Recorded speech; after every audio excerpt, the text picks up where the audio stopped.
Okay, hello everyone. Here I want to provide a tutorial on how to add account to Google Chrome on an Android device. Okay, let's go to the tutorial. First thing first, you can open your Chrome browser.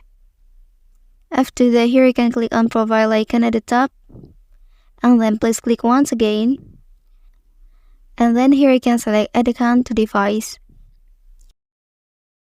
And then here you can enter the email address you want to add to Google Chrome.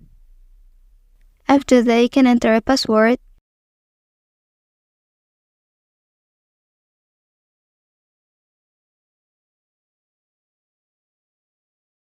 Okay, and then click I agree, and then you can wait until process is finished.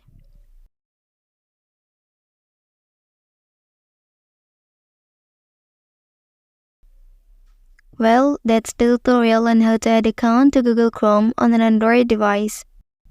If you are helped by this video, don't forget to like and subscribe to get other information from this channel.